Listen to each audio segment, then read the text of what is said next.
Part 5. Siege and capture of Alesia, 52 BC. 68. After the rout of his cavalry, Vercingetorix withdrew his troops from their position in front of the camps and marched straight for Alesia, a stronghold of the Mandubii, leaving orders for the heavy baggage to be packed up immediately and brought after him. Caesar, after removing the army's baggage with a guard of 2 legions to the nearest hill, followed the enemy as long as daylight lasted and killed some 3,000 of their rearguard.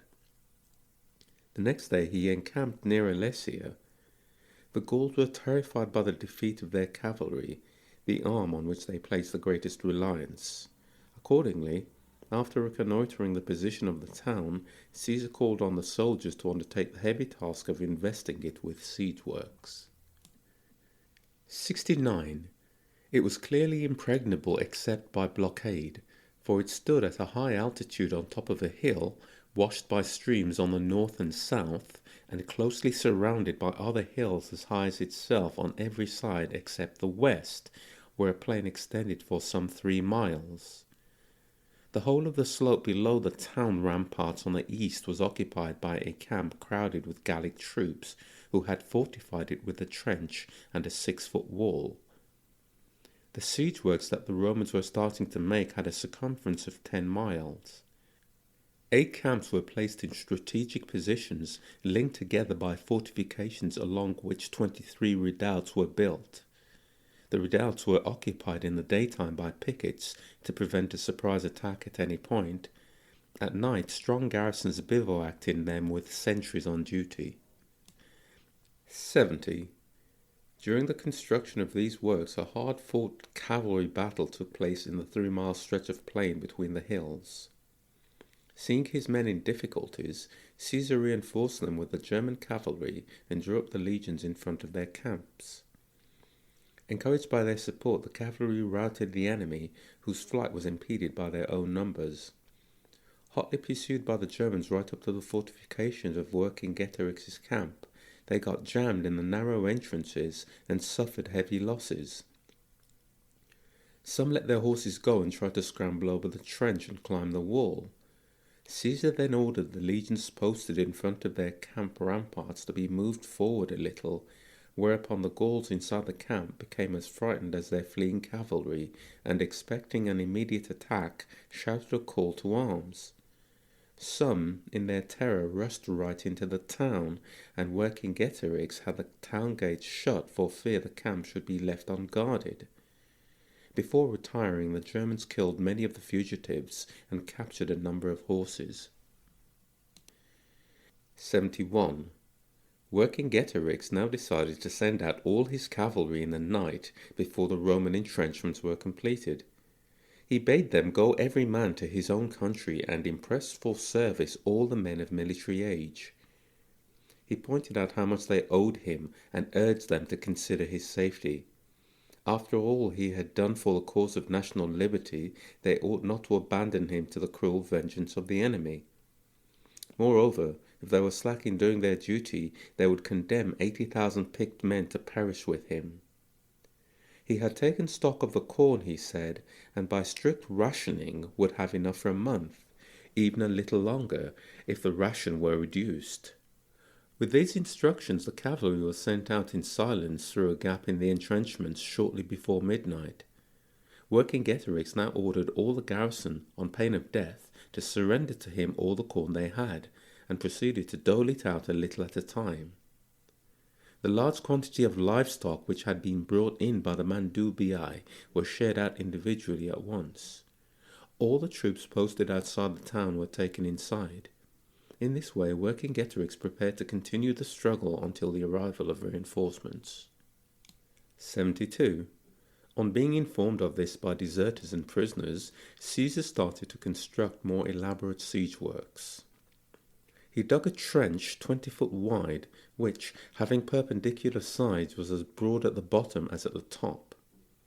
The other works were kept some 650 yards behind this trench to protect them against surprise attacks, for, as such a vast extent of land had to be enclosed, it was difficult to man the whole circuit.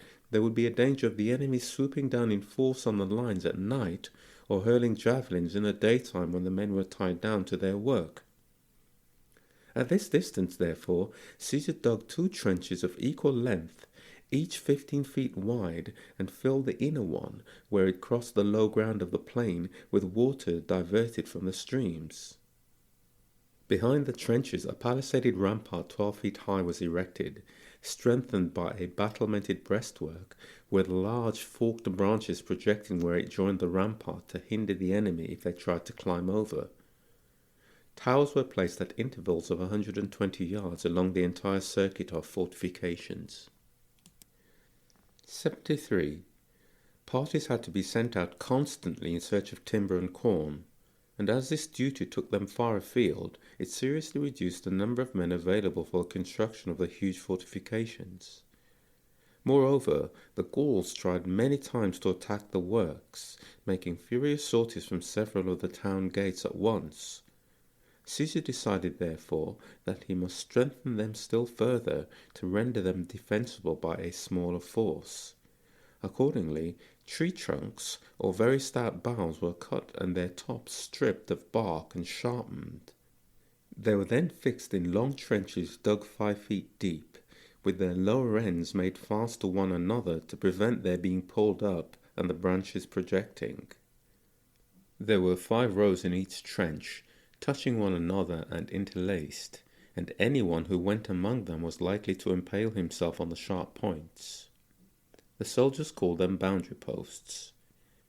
In front of them, arranged in diagonal rows forming quincunxes, were pits 3 feet deep, tapering gradually towards the bottom, in which were embedded smooth logs as thick as a man's thigh, with the ends sharpened and charred, and projecting only 3 inches above ground.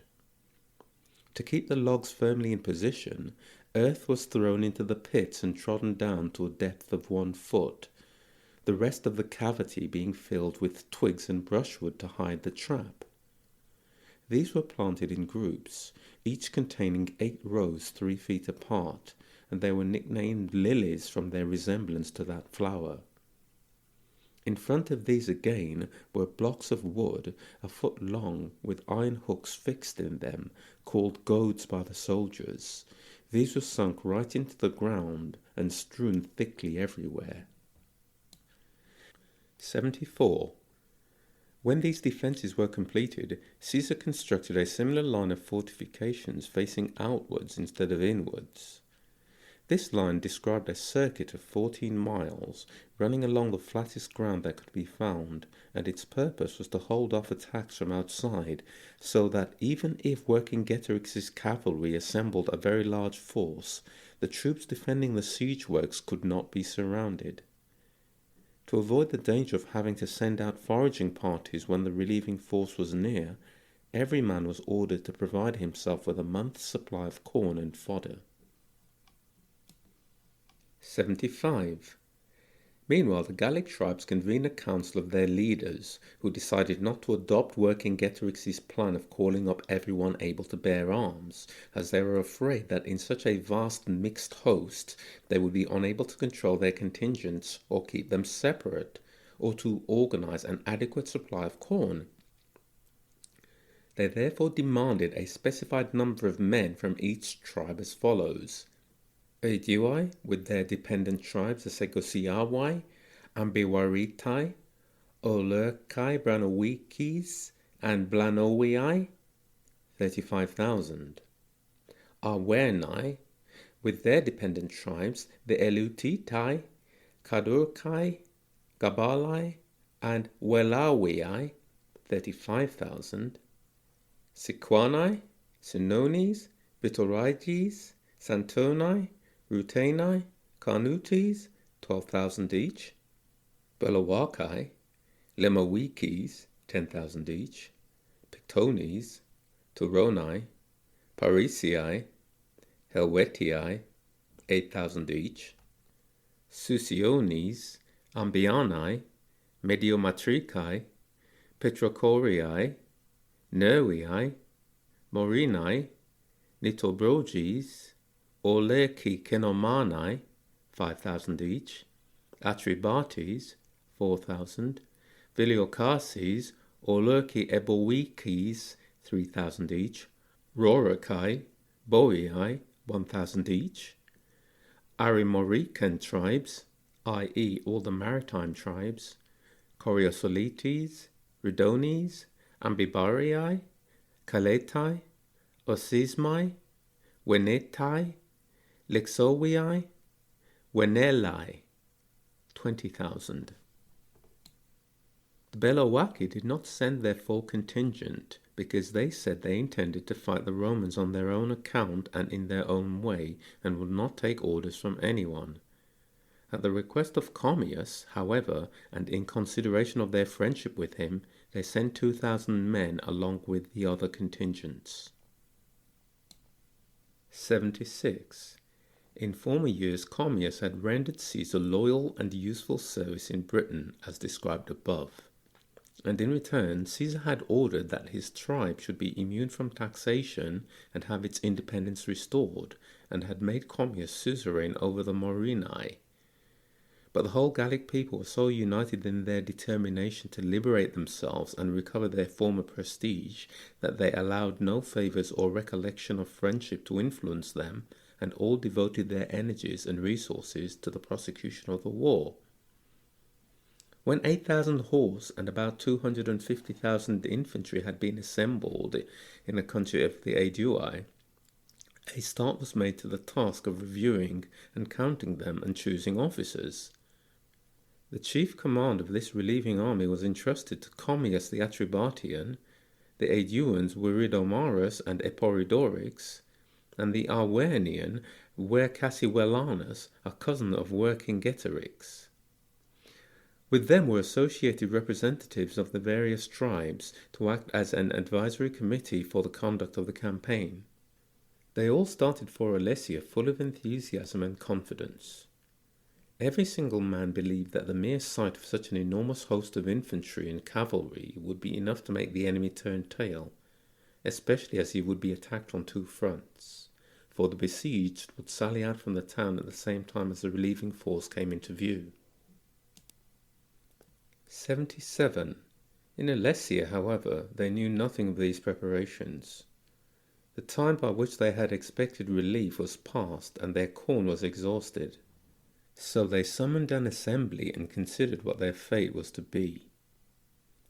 Among the various speeches that were made, some advising capitulation, others recommending a sortie while they still had the strength, the speech of Critognatus, a noble Arvernian whose opinion commanded great respect, deserves to be recorded for its unparalleled cruelty and wickedness.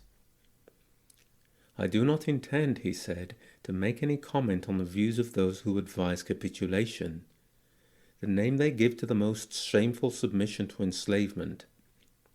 In my opinion, they ought not to be regarded as citizens or allowed in the assembly.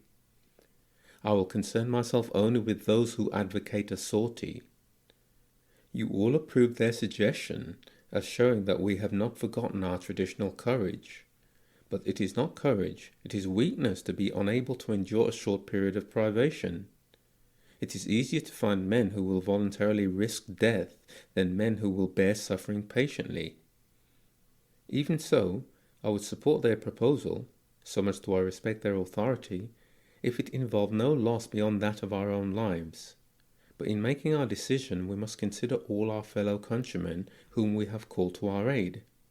If 80,000 of us are killed in one battle, what heart do you suppose our relatives and kinsmen will have when they are compelled to fight almost over our corpses? Do not leave them to continue the struggle alone, when for your sakes they have counted their own danger as nothing, and do not by folly and rashness, or by lack of resolution, ruin all Gaul and subject it to perpetual servitude. Because they have not come on the appointed day, do you doubt their loyalty or constancy to our cause? What? Do you suppose the Romans are working day after day on those outer fortifications to amuse themselves?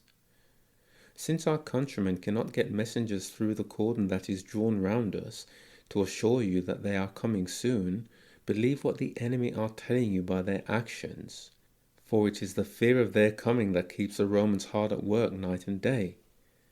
What counsel then have I to offer?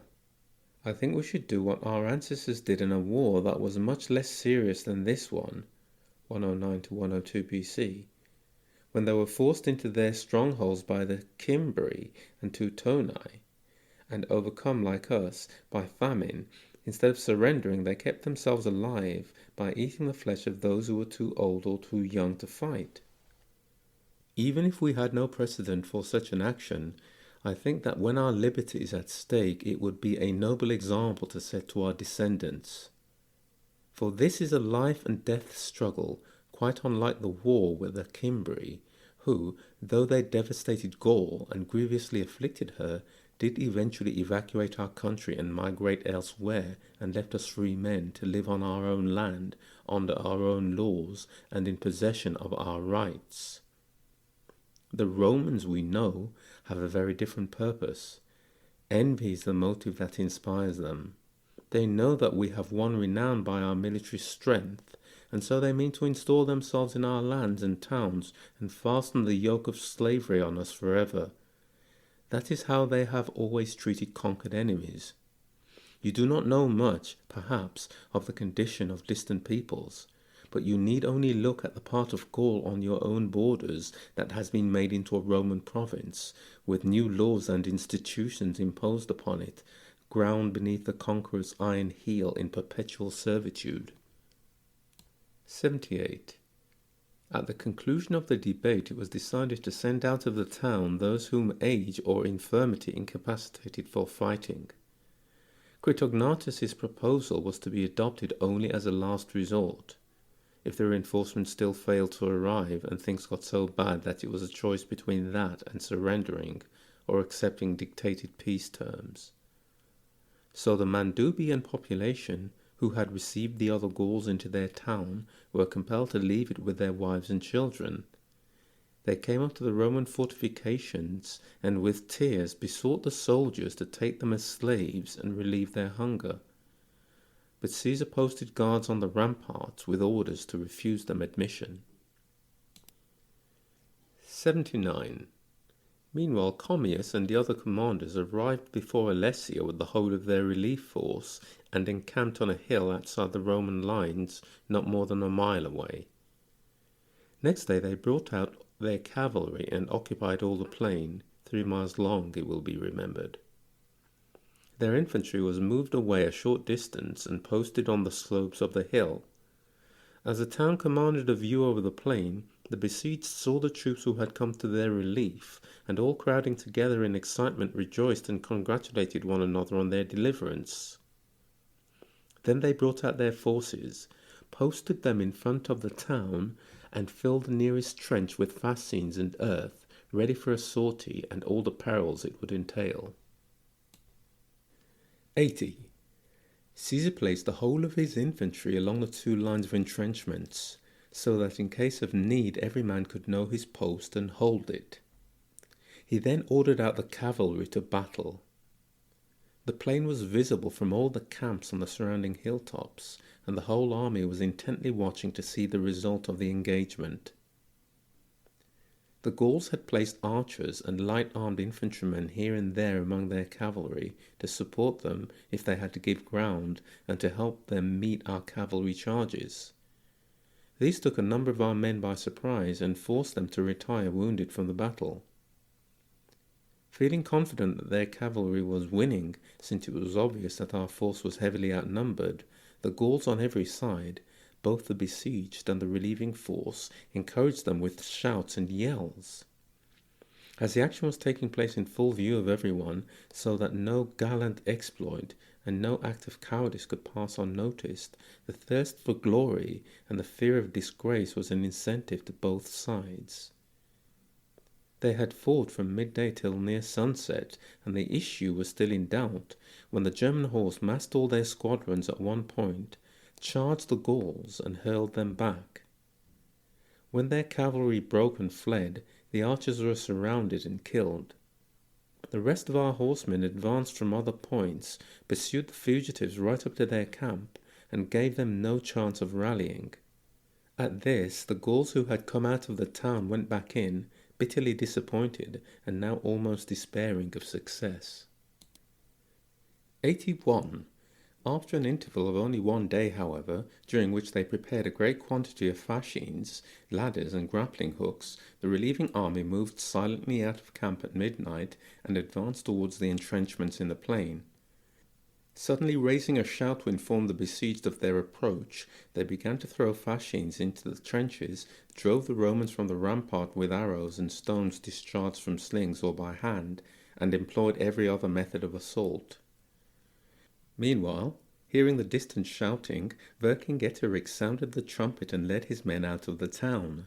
The Roman troops moved up to the posts previously allotted to them at the entrenchments, and kept the Gauls at a distance with sling stones, bullets, large stones, and stakes which were placed ready at intervals along the rampart, while the artillery pelted them with missiles. It was too dark to see, and casualties were heavy on both sides. The generals Mark Antony and Gaius Trebonius, who had been detailed for the defence of this particular sector, reinforced the points where they knew the troops were hard pressed with men brought up from redoubts well behind the fighting line. 82. As long as the Gauls were at a distance from the entrenchments, the rain of javelins which they discharged gained them some advantage, but when they came nearer they suddenly found themselves pierced by the goads or tumbled into the pits and impaled themselves, while others were killed by heavy siege spears discharged from the rampart and towers. Their losses were everywhere heavy, and when dawn came they had failed to penetrate the defences at any point. Afraid therefore of having their right flank turned by an attack from the camps on higher ground, they fell back upon their remaining troops.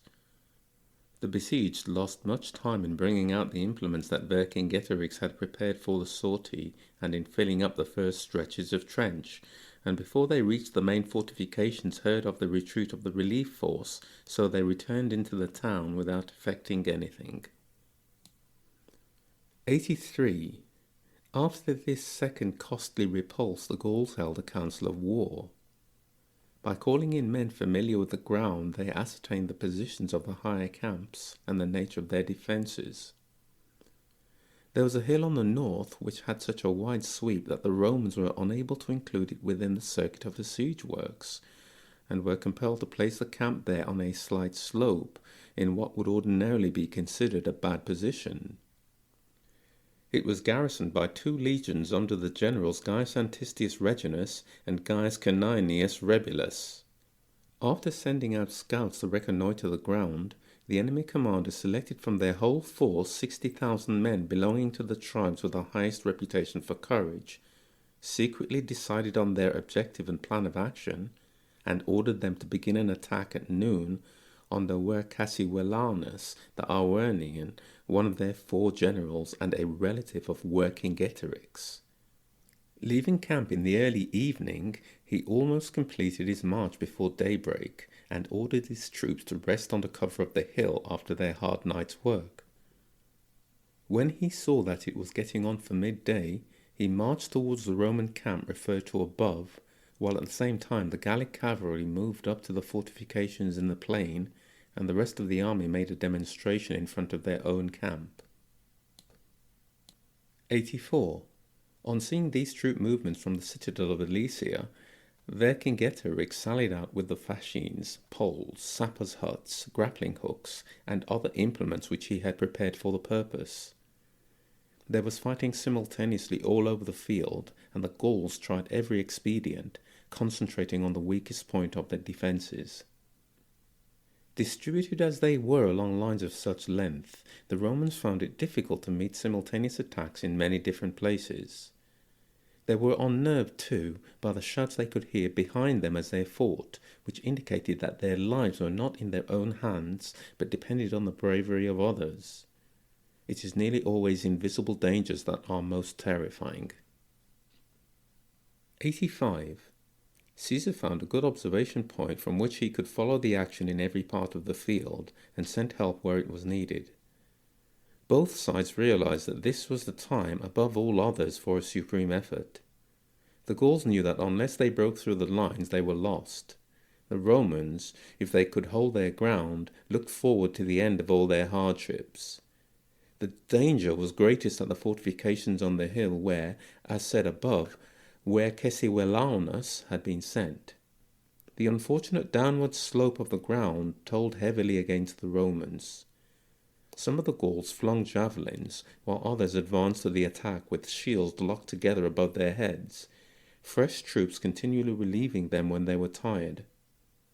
All of them threw earth onto the fortifications, which enabled them to climb the rampart and covered the obstacles hidden in the ground. 86. At length, when Caesar saw that his men were weakening and running short of weapons, he sent Labienus to their relief with 6 cohorts, telling him to remain on the defensive if possible, but if he could not hold the camp by any other means, he must withdraw some cohorts from their positions and counterattack. Caesar himself visited other parts of the lines, urging the men to hold out. On that day, he said, on that very hour depended the fruits of all their previous battles. The besieged Gauls despaired at last of penetrating the huge fortifications in the plain and attempted to storm one of the steep ascents. Carrying there all the implements they had provided themselves with, they dislodged the defenders of the towers with a hail of missiles, filled the trenches with earth and fascines, and tore down the palisade and breastworks with their hooks. 87. Caesar first sent some cohorts to the rescue under young Brutus, then others under the general Gaius Fabius. Finally, as the struggle grew fiercer, he led up a fresh detachment in person. These troops renewed the fight and succeeded in repulsing the attack. Caesar now started for the sector to which he had sent Labienus, taking 4 cohorts from the nearest redoubt and ordering a part of the cavalry to follow him. Another detachment was to ride round the outer lines and attack the enemy in the rear. Labienus, when he found that neither ramparts nor trenches could check the Gauls' furious onslaught, had fortunately been able to collect 11 cohorts from the nearest posts, and at this moment sent to tell Caesar that he considered the time for decisive action was at hand. Caesar put on speed to get there in time for the fight. 88. The enemy knew that he was coming by the scarlet cloak which he always wore in action to mark his identity, and when they saw the cavalry squadrons and cohorts following him down the slopes, which were plainly visible from the heights on which they stood, they joined battle. Both sides raised a cheer, which was answered by the men on the rampart and all along the entrenchments. The Romans dropped their spears and fought with their swords.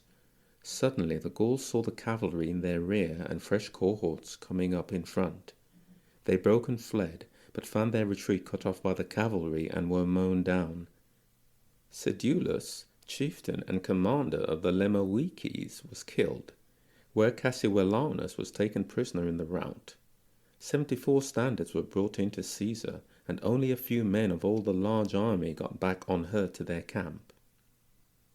When the Gauls in the town saw their countrymen being slaughtered in flight, they gave up hope and recalled their troops from the entrenchments.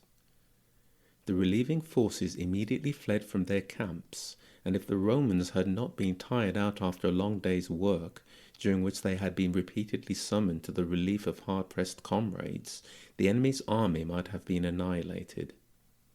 As it was, a large number were taken or killed by the cavalry, which was sent in pursuit, and came up with their rear soon after midnight. The survivors dispersed to their homes. 89.